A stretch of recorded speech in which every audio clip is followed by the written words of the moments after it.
More than 12 million children under the age of 5 are in some form of child care here in the U.S. A majority of those children are in home-based daycare, but there's been a significant decline in licensed home providers. Special correspondent Kat Wise reports on a new wave of startups aimed at helping parents. Start eating, please. The morning scene at the Ramirez household is likely a familiar one for many families. 2 working parents up early getting breakfast on the table. Are you done? Childcare has been a big challenge for 32-year-old Reina Ramirez, who is a full-time medical assistant. She raised her 2 older children as a single parent. Her community, Moreno Valley, California, about 60 miles outside of Los Angeles, is one of the country's many childcare deserts, where there are 3 or more children for every licensed childcare slot. You ready? Ramirez managed to find spots for her first 2 children, now 12 and 6, at local daycare centers, but she didn't like leaving them there. Back then, I didn't feel like I had too many childcare options. It was just so many kids. The centers were so big. So I felt like they couldn't keep an eye on all the kids at the same time. The care was also expensive, $350 a week, nearly half her salary at the time. According to the U.S. Department of Health and Human Services, childcare that costs families more than 7% of their income is considered unaffordable. Personal nannies and childcare centers, where overhead costs are high, are often the least affordable options for families. Ramirez and her husband wanted to find a different care arrangement for their 1.5-year-old daughter, Jovina. I could see everything that's going on that day. Last March, she learned about a new app called WeCare that helps connect families with licensed and vetted home-based care providers in their area.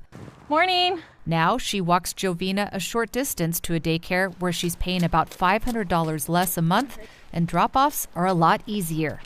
Jovina. Tanetta Riley is one of some 600 childcare providers in 3 states, California, Minnesota, and Illinois, who have partnered with WeCare since its launch in 2017. You want me to put the glue on it? Here. In addition to helping families and providers connect via the app, the company also offers services for daycare owners, including licensing support, billing, and tax assistance.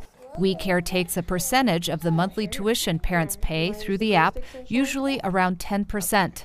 I don't have to worry about trying to get payment for parents and things of that nature. All I have to do is just focus on teaching them and helping them become good, healthy citizens.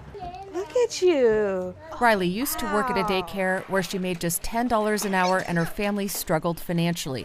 That's a common problem for childcare workers in the U.S., where average wages are about $25,000 a year. But Riley says she's no longer struggling. My income has tripled. I get a lot more business with WeCare than I would get on my own.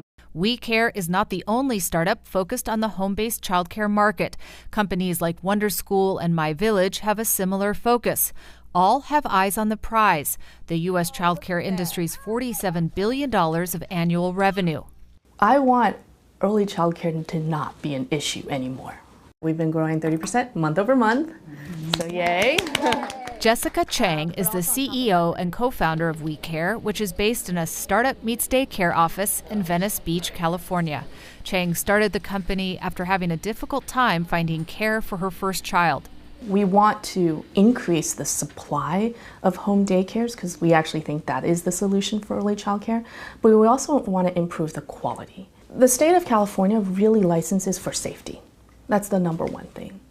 Not quality. Not for quality, exactly. We definitely want you to be safe, but how do we actually make sure that the daycare is what parents actually want and need for their kids? We have an activity that is soul movement. Okay. She says WeCare ensures quality by vetting providers for experience, among other things, and caregivers who utilize age-appropriate curriculum provided by the company and receive positive parent feedback are given higher ratings on the app.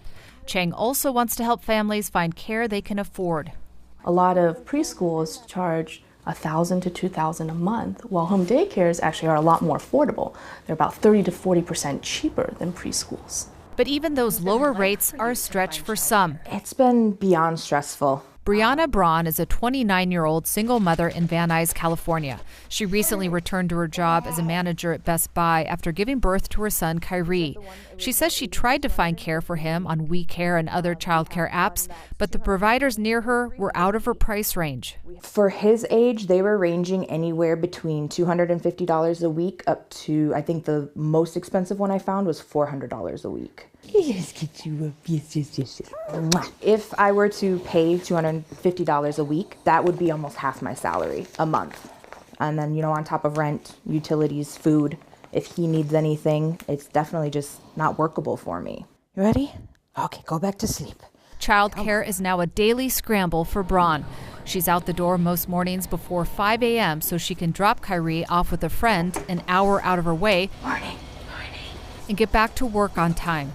She makes $33,000 a year, but was told she doesn't qualify for government childcare assistance. I just feel like they should have more subsidy programs or even, daycares that offer, like low income. Overall, Michael Olnick agrees. We have about 1.2 million kids who are eligible for the voucher program, but we only have enough funding for about 300,000. He's the head of the Child Care Resource Center in Los Angeles, one of 60 nonprofits around the state that provide child care subsidies and resources.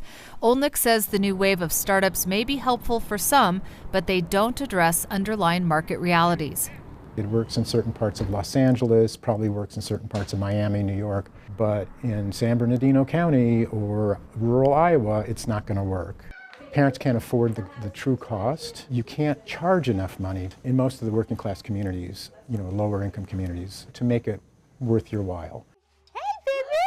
But for those who have been helped by the technology, life is a bit easier these days. WeCare plans to expand to 15 states in 2020. For the PBS NewsHour, I'm Kat Wise in Moreno Valley, California.